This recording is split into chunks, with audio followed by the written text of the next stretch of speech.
welcome to Mike's Corvette from StreetSpeed717. Mike was kind enough to invite me up to drive all of his cars, so here I am. Today we are in the C7 ZR1. Now with the C8 being on the scene, I feel like the C7 is starting to be forgotten about because it's still such a good car. The C7 ZR1, however, is still an absolute animal of a car.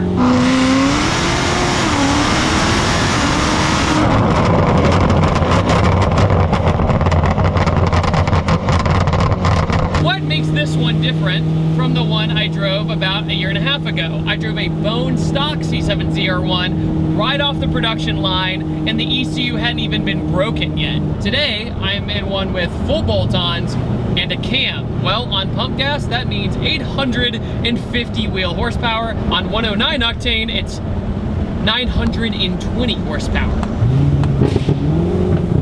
It's also got a burble tune, if you couldn't tell. What in the world?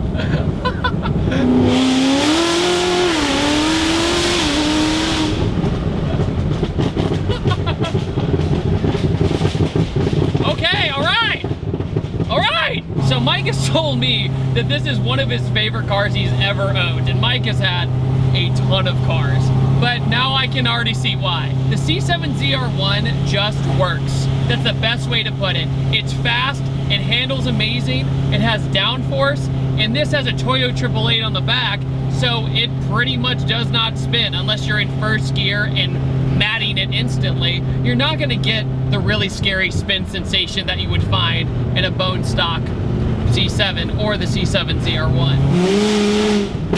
Good grief.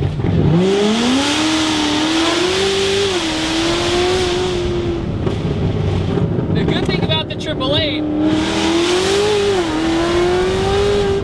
my face is being melted. This is my favorite sounding Corvette I have ever freaking heard, dude.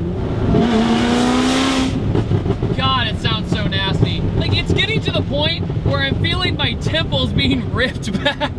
But what's really nice about this is with the 888, sure, I can go in a straight line, but the 888 is a very, very good street tire all around. The cool thing is you can actually put the exhaust in a more tame setting. So if you don't want the burbles and everything, you can just set it back to a more calm sensation and cruise around town and not ruin everyone's entire life, not just their day, their entire life.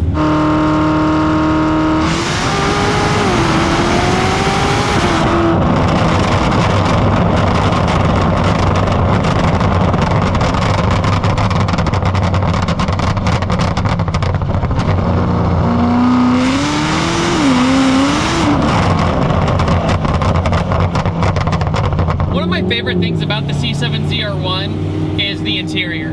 Carbon everywhere, suede on the steering wheel, really nice seating position. The C7 steering wheel just feels very natural in your hands, and the seating position really gives you confidence in this car. Even though this thing's an absolute monster, I still feel like I can handle myself in it. Now, I would never ever trust a lot of people driving this thing, that's for sure. This thing is not for the lighthearted.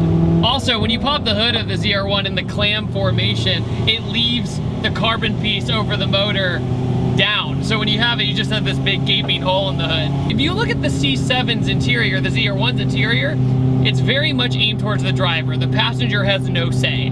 Like, whatever the driver wants, the driver gets. And that's just the way it is. I love that the ZR1 originally had clear taillights as well, just like the Z06, but Mike blocked them out and left the LEDs visible. This car is this beautiful, beautiful color on the ZR1, and it's definitely my favorite ZR1 I've ever seen. You typically see these in the orange, you know, when you have the carbon arrow and all that, but with this color contrast, I absolutely adore it. All right, I guess you're just still mad at me. All right, okay. This does have the paddle shift transmission, which isn't as good as, say, the new GT500 or the C8 Corvette. They have very similar transmissions because they're dual clutch. And the one in this, you do get a little bit of delay, but not enough to just absolutely hate it. I definitely can see how they improved from the C7 ZR1 to the Corvette C8. base transmission. But sure, the manual in this would be nice, but guys, this one in particular, since it has so much power, you have to focus. You have to look that way. You're not doing this. Like, if you do this, you might overthink and make a mistake.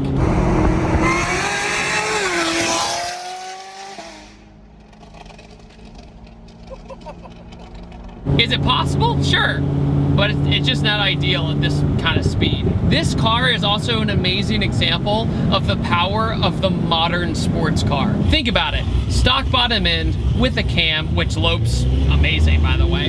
And at the same time, full bolt on, and you're making 850 wheel horsepower out of the stock motor. I mean, that's amazing. You can't do that with the older platforms. It's just not possible. Just like the GT500 I drove had minimal mods, it made 940 to the tire with the 85.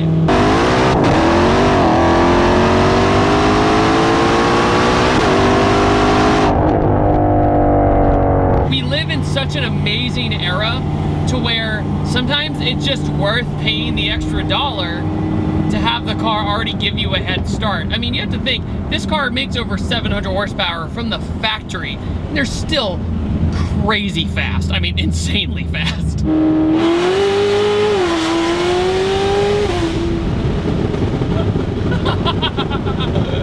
All right. My God. Hi, Mike. That's Mike in his twin turbo C8, just cruising around town in 2 baby blue Corvettes. This is my favorite sounding Corvette I have ever heard. Like, I cannot get enough of this thing.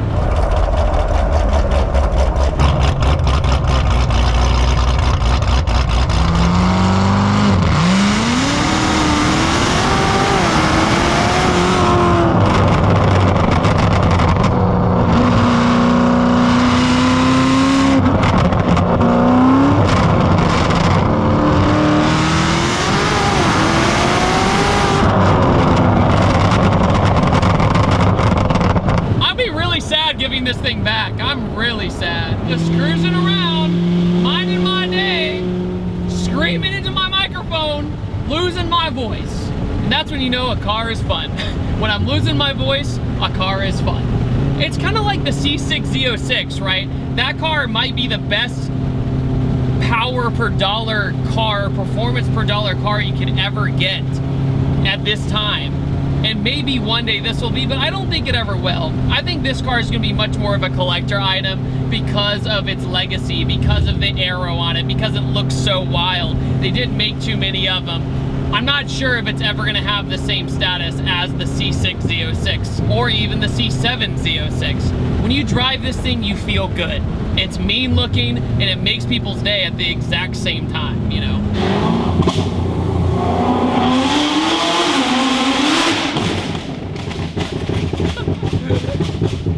Life is so good right now. Thank you so much, Mike. Today is going great. I see why you can't get rid of it. I totally see why.